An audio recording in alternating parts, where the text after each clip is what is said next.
always really excited to get these types of events started. Bethpage Black didn't just host a golf tournament, it hosted absolute chaos. What was meant to be a battleground turned into a full-blown circus, and somehow, Scottie Scheffler found himself right in the middle of it all. Sure, Europe walked away with the win, but that was only half the story.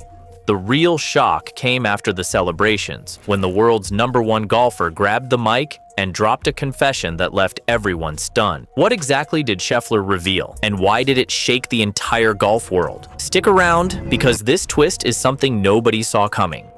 My emotions yesterday afternoon when the matches ended, I think it's hard to put into words how much it hurts to lose all 4 matches, to have the trust of my captain and my teammates to go out there and play all 4 matches and lose all 4. Bethpage Black promised electricity. What it delivered was volatility. From the opening shots on Friday, the atmosphere felt different. Louder, rawer, less controlled than traditional Ryder Cup venues. By Saturday, as Europe began establishing dominance, that energy had metastasized into something far uglier. The galleries didn't just support Team USA, they targeted Team Europe with coordinated hostility. Mid-swing disruptions became routine rather than accidental. European players faced jeers that felt more personal than partisan. Caddies were booed simply for walking past certain sections. The line between passionate support and deliberate sabotage had been crossed, and nobody seemed interested in pulling it back. Saturday afternoon's 4-ball session became the flashpoint. Video clips spread across social media.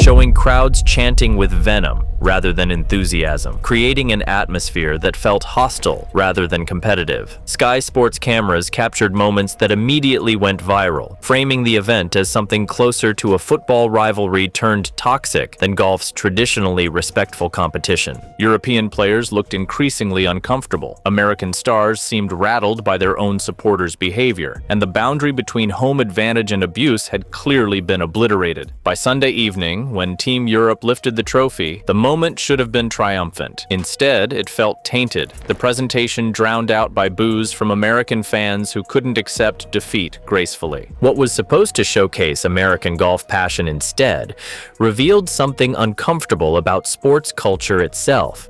The Ryder Cup had always thrived on intensity and national pride, but this felt like chaos without boundaries, passion without discipline. If the tournament itself was a disaster, Scottie Scheffler became its most visible casualty. Entering the weekend as golf's undisputed world #1, Scheffler was positioned to anchor Team USA. The player expected to guarantee points and provide leadership when pressure mounted. Instead, he opened with 3 consecutive losses. Each defeat felt more improbable than the last, as the planet's best golfer struggled to find any rhythm or momentum. Analysts dissected his missed putts, questioned his foursome pairings, and wondered aloud how someone so dominant individually could struggle so profoundly in team competition.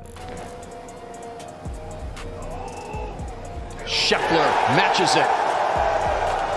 By Saturday evening, the narrative had shifted from American optimism to uncomfortable questions. Was this a temporary slump or evidence of deeper issues with Scheffler's game under team pressure? Could golf's most consistent performer actually be vulnerable in formats that demanded different skills than individual tournaments? When Europe clinched victory on Sunday, Scheffler didn't avoid the cameras or hide behind diplomatic responses. Instead, he stepped forward with brutal honesty, calling the week one of the lowest moments of his career. In post-match interviews and a reflective social media post, he admitted failing his teammates, his captain, and himself. That vulnerability, rare among golf's typically stoic superstars, became the defining moment. Scheffler wasn't making excuses or blaming external factors. He was simply acknowledging what everyone had witnessed. The world's best player had imploded when his team needed him most. The admission was seismic, not because it was dramatic, but because it was honest. In a sport obsessed with mental toughness and individual excellence, watching golf's #1 publicly struggle with team pressure struck a nerve across the entire sport. If Saturday's atmosphere was ugly, One incident transformed it into an international scandal. During the four-ball session, as Rory McIlroy walked off a green, a beer cup sailed from the crowd and struck near his wife Erica Stoll, splashing her in the process.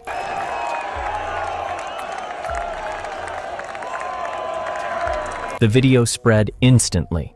You could see McIlroy stop, turn, and visibly check whether she was okay. In that frozen moment, golf's carefully cultivated genteel image shattered completely. This wasn't banter or passionate support. It was assault captured in high definition. Social media erupted in outrage. The clip circulated with captions calling the behavior disgraceful and demanding lifetime bans. McIlroy himself didn't hold back, publicly criticizing the abusive atmosphere and questioning security measures. Team Europe captain Luke Donald stated firmly that the crowd had crossed unacceptable lines. Even American golf legends felt compelled to respond. Tom Watson issued a public apology, calling the conduct shameful and embarrassing. Commentators who had initially celebrated the passionate crowd suddenly backpedaled, acknowledging that enthusiasm had devolved into hostility. By Sunday, the beer-throwing incident had become the tournament's defining image, not Europe's victory or America's struggles, but a beverage thrown in anger. Tournament organizers scrambled to contain the damage, promising investigations and future improvements, but the harm was already done. This Ryder Cup would be remembered not for brilliant golf or dramatic finishes, but for a drink tossed toward a player's wife. A tournament built on honor and tradition had instead produced the sport's most viral disgrace. The chaos wasn't confined to the galleries. Saturday afternoon delivered another surreal twist when players and caddies confronted each other in heated exchanges that looked more like boxing weigh-ins than golf competition. Bryson DeChambeau found himself in a tense standoff with Justin Rose and Tommy Fleetwood,